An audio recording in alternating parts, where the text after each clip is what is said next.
Hello guys, welcome back to my channel. I hope you all are doing great and I hope आप सब अच्छे होंगे, खुश होंगे और प्यारे तो आप लोग हैं ही।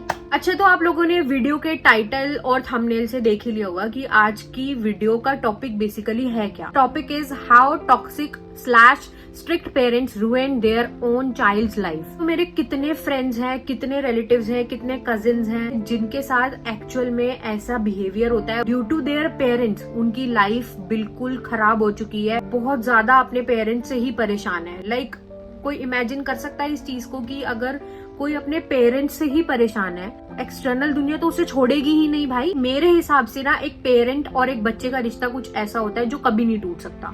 लाइक कितने भी तुम्हारे एक्सटर्नल वाले रिश्ते आ जाए, तुम्हारे फ्रेंड्स हो जाए, तुम्हारे कजिन्स हो जाए, तुम्हारे कोई भी तुम बहुत क्लोजेस्ट वाला रिश्ता बता दो, तुम्हारे जो पेरेंट्स के साथ तुम्हारा रिश्ता होता है ना, वो कभी नहीं टूट सकता। This is the purest form of connection that exist on earth. और मैं फिर ये सोचती हूँ कि भाई ऐसे पेरेंट्स भी होते हैं दुनिया में। मैं इस वीडियो में आप लोगों को कुछ ऐसे ट्रेट्स बता रही हूँ कि भाई हाँ, इतने टॉक्सिक पेरेंट्स भी होते हैं। पेरेंट्स को चाहिए कि वो अपने बच्चे के साथ एक ऐसा रिश्ता बना पाए कि वो बच्चा बिना डरे आपको कोई भी बात बता सके। अगर वो बच्चा गलती करके आ रहा है कहीं से या उससे कोई गलती हो गई है तो उसकी रूह ना कांप जाए कि भाई अब मेरे पेरेंट्स मुझे नहीं छोड़ेंगे। पेरेंट्स को चाहिए कि हर चीज में वो उसको सपोर्ट करे बच्चे को।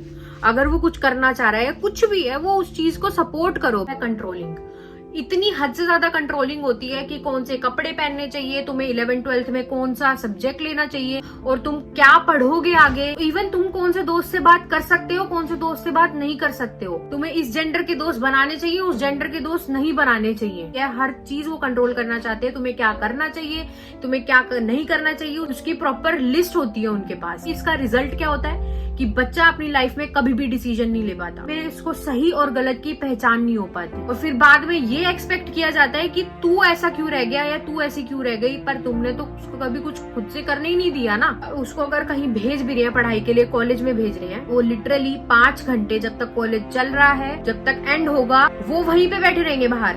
क्यों?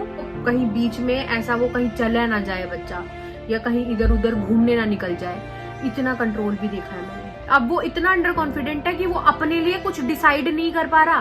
फीलिंग्स, अगर कभी भी फीलिंग्स को तुम जताते हो या फिर तुम कभी भी कोई चीज अपनी बताते हो, कोई परेशानी बता रहे हो, तो उनको क्या लगता है कि ये ड्रामा कर रहा है। तुम कहते हो कि मुझे एंजाइटी वाली प्रॉब्लम है या कोई भी ऐसी प्रॉब्लम है जहां पर तुम्हें लग रहा है कि तुम्हारी मेंटल स्टेट ठीक नहीं है और तुम ये चीज अपने पेरेंट्स को बताते हो, तो तुम्हारे पेरेंट्स तुम्हें सिर्फ ये कहते कुछ नहीं है, ड्रामा कर रहा है, अटेंशन सीख कर रहा है, अटेंशन ले रहा है, बस इसका क्या है, इसको छोड़े तो बोलता रहता है।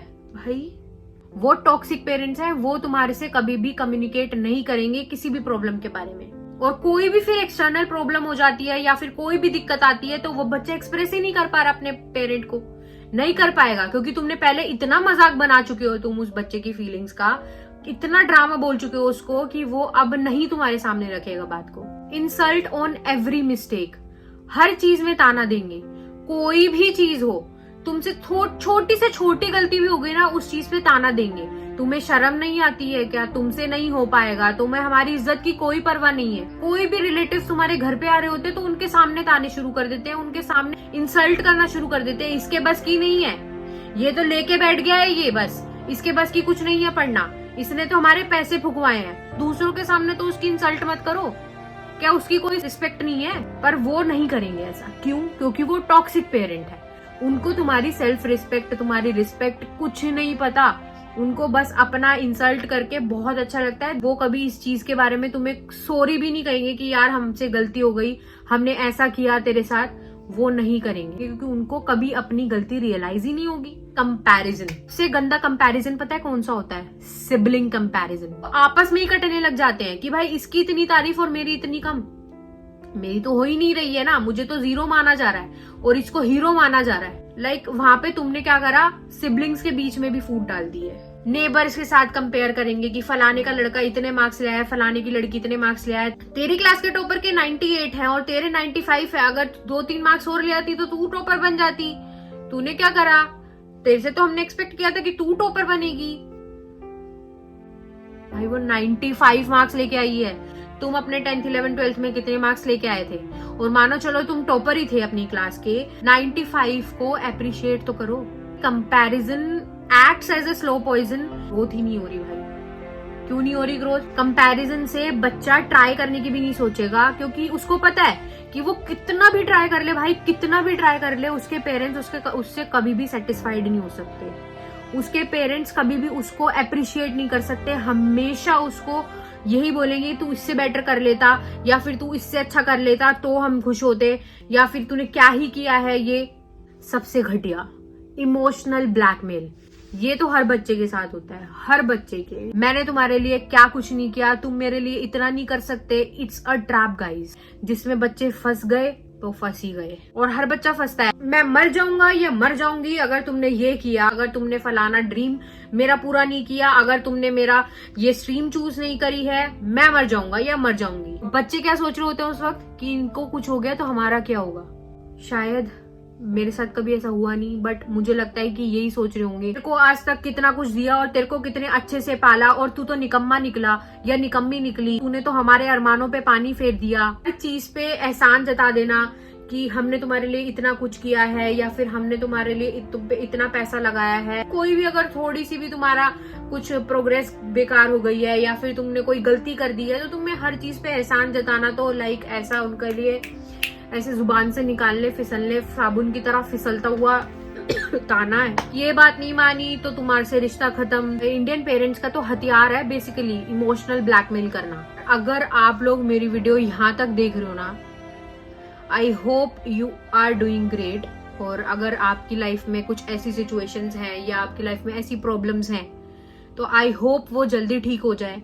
अच्छा, टॉक्सिक पेरेंट्स तो मिल चुके हैं, अब वो तो कभी बदलेंगे नहीं, उनको तुम्हारी नहीं पड़ी है। They are not emotionally connected to you, क्योंकि वो टॉक्सिक हैं। इसको डील कैसे करें? सबसे पहले तो ये समझो, ये जो तुम्हारा पेन है ये वैलिड है, ठीक है, ये गलत नहीं है। मैंने देखा है, ठीक है, बहुत लोग होते हैं, अगर शायद मैं उस सिचुएशन में होती तो शायद मेरे भी वही रिएक्शन निकलते। तुम्हारे जो ओवर रिएक्शन बोलते हैं लोग, वो तुम्हारा ओवर रिएक्शन नहीं है, वो तुम्हारा सही रिएक्शन है भाई। अपना कोई जो फ्रेंड है, जो कि आपका बहुत ज्यादा ट्रस्टेड फ्रेंड है, उससे आप अपनी बातें शेयर करो। अपने अंदर रखोगे ना, घुट घुट के मर जाओगे। कोई सुनने वाला नहीं है तो आप जर्नलिंग स्टार्ट कर दो। जर्नलिंग बहुत अच्छा एक वे है किसी भी एक्सपीरियंस को, किसी भी चीज को कोप अप करने के लिए जो तुम्हें मेंटली परेशान कर रहा है। और सबसे ज्यादा जरूरी, इंडिपेंडेंट बनो। टॉक्सिक पेरेंट्स हैं, कभी नहीं बदलेंगे। अपने लिए खुद ही स्टैंड लेना पड़ेगा, सारी चीजें खुद ब खुद ठीक हो जाएंगी। बस इंडिपेंडेंट बनो और समझ जाओ मेरी बात। कम्युनिकेशन इज द की, ये बात हर कोई बोलता है, बट क्योंकि वो टॉक्सिक पेरेंट्स हैं, वो आपको नहीं समझेंगे भाई। वो तुम कितना ही कम्युनिकेशन और बात कर लो भाई, कुछ भी कर लो, वो नहीं समझेंगे। इतना भी डीमोटिवेट कर दे वो तुम्हें कि तुम कुछ नहीं कर सकते, तुम क्या हो, निकम्मे हो, फलाना ढिमकाना, भाई बोलो, बोलते रहो। यहाँ से सुनो, समझ आ गई? यही करना है आपको। स्ट्रिक्ट होना इज ओके। मुझे ऐसा लगता है कि मेरे पेरेंट्स, जब मैं छोटी थी तो मेरे पेरेंट्स मेरे लिए कुछ चीजों में काफी स्ट्रिक्ट थे, और मुझे आज रियलाइज होता है कि वो जहाँ पे स्ट्रिक्ट थे ना, वो सही स्ट्रिक्ट थे। क्योंकि अगर वो वहां पे स्ट्रिक्ट नहीं होते ना, एज अ पर्सन जो मैं आज हूँ वो मैं शायद ना होती। स्ट्रिक्टनेस एक हद तक ही ठीक होती है, और टॉक्सिसिटी बिल्कुल भी ठीक नहीं होती, वो तो गलत ही है। So that's it for the video guys.